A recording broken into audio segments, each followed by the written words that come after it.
Sou o professor Luiz Maggi e hoje nós vamos falar um pouquinho de álgebra linear, resolvendo o seguinte exercício. Sejam V igual a R2 e S, conjunto dos valores x, y, R2, tais que x maior ou igual a zero. Verifique se S é um subespaço vetorial de V. Bem, nós já sabemos que R2 é um espaço vetorial, o espaço vetorial dos vetores de dimensão 2. Se nós tomarmos do R2, imagine aqui que isto representa o conjunto R2. Se nós tomarmos desse R2 uma parte, um conjunto S de vetores, imagine aqui um conjunto S, olha, uma parte desses vetores, esse como sendo o conjunto S, que tenha uma propriedade particular.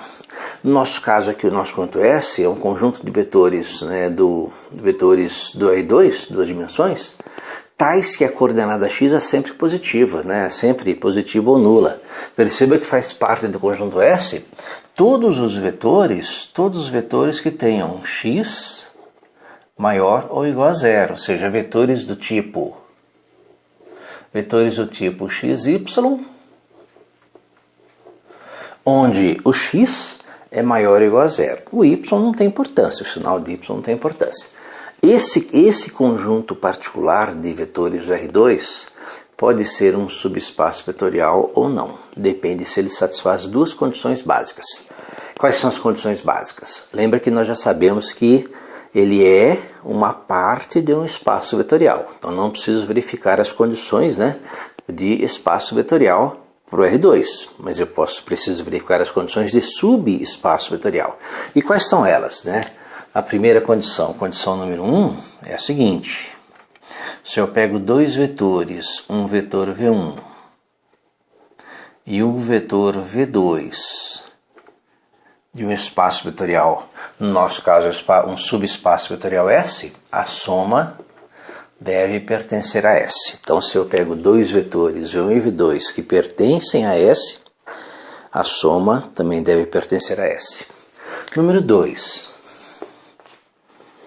Se eu pego um vetor V1 e multiplico por um escalar, alfa vezes V1, esse produto deve pertencer a S. Então, alfa vezes V1 deve pertencer a S.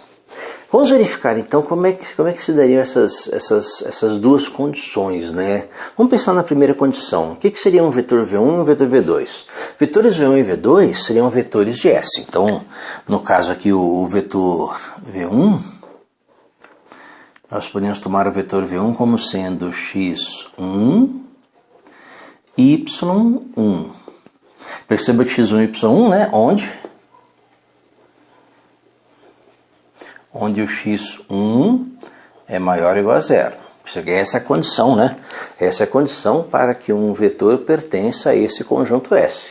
A primeira componente dele na componente x, a coordenada x, tem que ser maior ou igual a zero. E o vetor V2? O vetor V2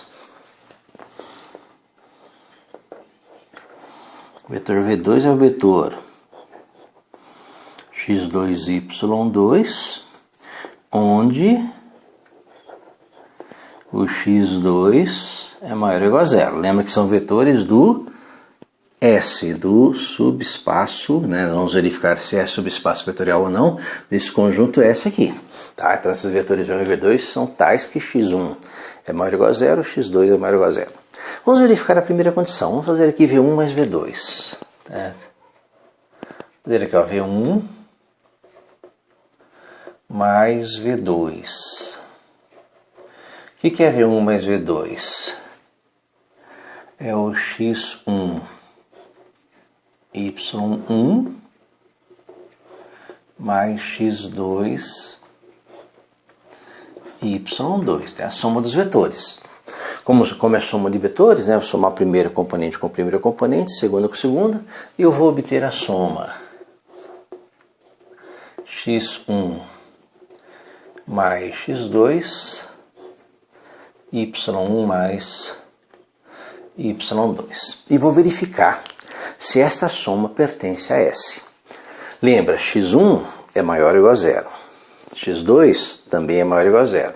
Se eu pego dois números que são maiores ou iguais a zero e somo, o resultado é maior ou igual a zero. Então aqui nós também temos essa condição, onde, né, x1 mais x2 são maiores ou iguais a zero. Então perceba que a condição número 1 ela é satisfeita, né? Se eu pego dois vetores de S, que tem a primeira componente positiva, a segunda indiferente, mas o x tem que ser maior ou igual a zero.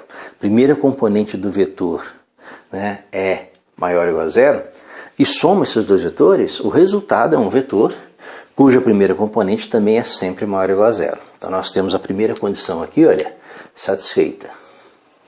Nós precisamos agora verificar a segunda condição, que é o alfa vezes V1, né? Lembra que alfa vezes V1 é igual a alfa vezes x1, y1. E eu preciso verificar se esse produto, né, produto do escalar para um vetor de S, pertence a S. Como é produto escalar para o vetor, né, então aqui vai ser alfa vezes x1, alfa vezes y1. Ou seja, o resultado desse produto é o vetor alfa x1, alfa y1.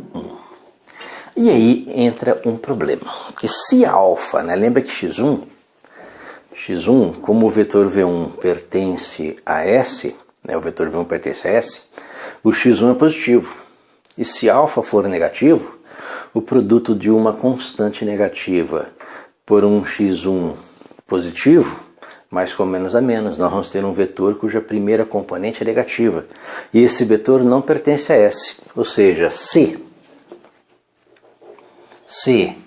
alfa for menor que zero, então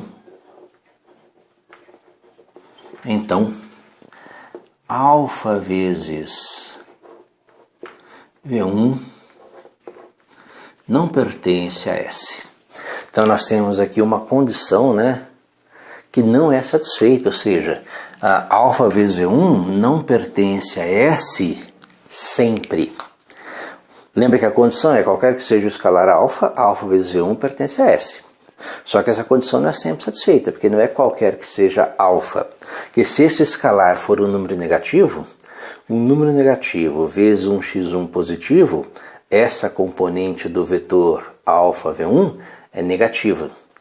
E como o conjunto S é dos vetores cuja primeira componente é positiva, então esse vetor não pertence a S.